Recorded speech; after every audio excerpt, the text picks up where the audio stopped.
श्री स्वामी समर्थ. तुम्हा सगळ्यांचे आपल्या स्वामीसूत्र ब्लॉग या चॅनलवर मनापासून स्वागत. स्वामी भक्त हो, आज पुन्हा एकदा तुमच्यासाठी नवीन स्वामी संदेश घेऊन आलेले आहे. परंतु आजचा स्वामी संदेश थोडासा वेगळा आहे, कारण उद्या आहे 22 जानेवारी 2024, म्हणजेच श्रीरामांच्या प्राणप्रतिष्ठेचा दिवस. आणि एवढ्या वर्षांनंतर हा दिवस जर उगवला आहे तर नक्कीच आपण श्रीरामांचे विचार ऐकून घ्यायला हवे आणि तेही आत्मसात करण्याचा प्रयत्न करायला हवा. चला मग ह्या शुभ मुहूर्तानिमित्त हे विचार तुम्ही शेवटपर्यंत ऐका अशी मी तुम्हाला विनंती करते आणि आजचा व्हिडिओ सुरू करते. श्रीराम ज्यांचे नाव आहे, अयोध्या त्यांचे धाम आहे. एक वचनी, एक बाणी, मर्यादा पुरुषोत्तम अशा रघुनंदाला माझा प्रणाम. प्रत्येकाच्या जीवनात आणि जगण्यात राम येवो. प्रत्येकाच्या जीवनात आणि जगण्यात राम येवो. मर्यादा पुरुषोत्तम श्री प्रभू रामचंद्र आपणास आरोग्य, सुख आणि शांती भरभरून प्रदान करो. प्रभू रामचंद्रांचा आशीर्वाद सदैव तुमच्या सोबत असू द्या. तुमचे घर कायम आनंद सौभाग्याने भरलेले राहू द्या. त्याग, सत्यवचन, संस्कृती आणि परंपरेचे जतन. मर्यादा पुरुषोत्तम आणि एक आदर्श शासक, प्रेरणादायी राजा रामचंद्र. प्रेरणादायी राजा रामचंद्र ज्यांचा कर्मधर्म आहे, ज्यांची वाणी सत्य आहे. ज्यांचा कर्मधर्म आहे आणि ज्यांची वाणी सत्य आहे, त्यावर प्रभू रामचंद्रांची कृपा सदैव आहे. त्यावर प्रभू रामचंद्रांची कृपा सदैव आहे. जसा प्रत्येकाच्या जीवनात एक सखा कृष्ण आवश्यक आहे, जसा प्रत्येकाच्या जीवनात एक सखा कृष्ण आवश्यक आहे, तसाच प्रत्येकाच्या मनात मर्यादा पुरुषोत्तम राम असणं आवश्यक आहे. प्रत्येकाच्या मनात मर्यादा पुरुषोत्तम राम असणं आवश्यक आहे.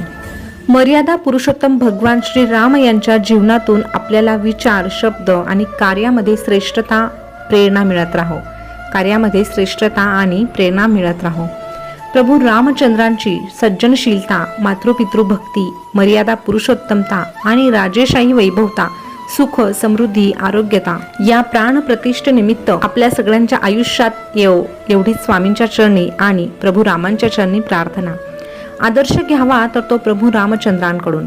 आदर्श घ्यावा तर तो प्रभू रामचंद्रांकडून, कारण त्यांच्यासारखा राजा, मातृपितृवचनी पुत्र आणि एकवचनी पुरुष कधीच होऊ शकत नाही. गर्व आहे प्रभू रामचंद्रांवर, ज्यांनी 14 वर्षाचा वनवास झेलला आणि पापाचा संहार केला. गर्व आहे प्रभू रामचंद्रांवर, ज्यांनी 14 वर्षाचा वनवास झेलला आणि पापांचा संहार केला. प्रभू श्री रामचंद्रांचे आयुष्यही अडचणींनी भरलेले होते. प्रभू श्री रामचंद्रांचे आयुष्यही अडचणींनी भरलेले होते, पण ते कायम त्यांना हसतमुखाने सामोरे गेले. ते कायम त्यांना हसतमुखाने सामोरे गेले. नक्कीच आपणही त्यांचा हा आदर्श डोळ्यासमोर ठेवूया आणि एक एक पाऊल पुढे टाकूया. माता सीतेचे धैर्य, लक्ष्मणाचे तेज आणि भरताचा त्याग आपल्या सगळ्यांना आयुष्यात शिकवण देत राहो एवढीच या दिवशी प्रार्थना. आज खरंच प्रभू श्री राम असते तर त्यांनी नक्कीच प्रेमाचा खरा अर्थ लोकांना शिकवला असता. परंतु देहरूपात जरी ते आपल्या आजूबाजूला नसले तरीही सूक्ष्म स्वरूपात ते नेहमीच आपल्या आजूबाजूला वावरत असतात. याचा कधीही विसर पडू देऊ नका. वाईटाचा त्याग कर, सत्याची कास धर. वाईटाचा त्याग कर, सत्याची कास धर. अरे मानवा, जरा प्रभू रामांच्या विचाराची कास धर. अरे मानवा, जरा प्रभू रामांच्या विचाराची कास धर. जो सत्य मार्गावर चालतो, राम त्यांना भेटतोच भेटतो. जो सत्य मार्गावर चालतो, राम त्यांना भेटतोच भेटतो. प्रभू रामाला जीवनाचे सत्य माना आणि मार्गक्रमण करत राहा. तुम्हाला नक्कीच यश मिळेल. प्रभू रामांच्या चरणी लीन राहाल तर आयुष्यात कायम सुखीच राहाल. प्रभू रामांच्या चरणी लीन राहाल तर आयुष्यात कायम सुखी राहाल.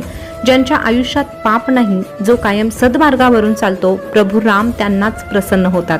प्रत्येकाच्या जीवनात आणि जगण्यात राम येत राहावो हीच ईश्वरचरणी प्रार्थना. राम अनंत आहे, राम शक्तिमान आहे, राम सर्वस्व आहे, राम सुरुवात आहे आणि राम शेवटही आहे. राम नावाने करा जीवनाची सुरुवात, म्हणजे चांगल्या आयुष्याची होईल सुरुवात. राम नावाने करा जीवनाची सुरुवात, म्हणजे चांगल्या आयुष्याची होईल सुरुवात. शेवटी जाता जाता एवढंच सांगेल, ज्यांच्या मनात श्रीराम आहे त्यांच्या नशिबात वैकुंठ धाम आहे. त्यांच्या नशिबात वैकुंठ धाम आहे. तर स्वामी भक्त हो, आज श्रीरामांच्या प्राणप्रतिष्ठेनिमित्त हे जे काही विचार मी तुम्हाला सांगितले असतील ते जर तुम्हाला आवडले असतील तर नक्कीच आपल्या स्वामीसूत्र ब्लॉग या चॅनलला सबस्क्राईब करा.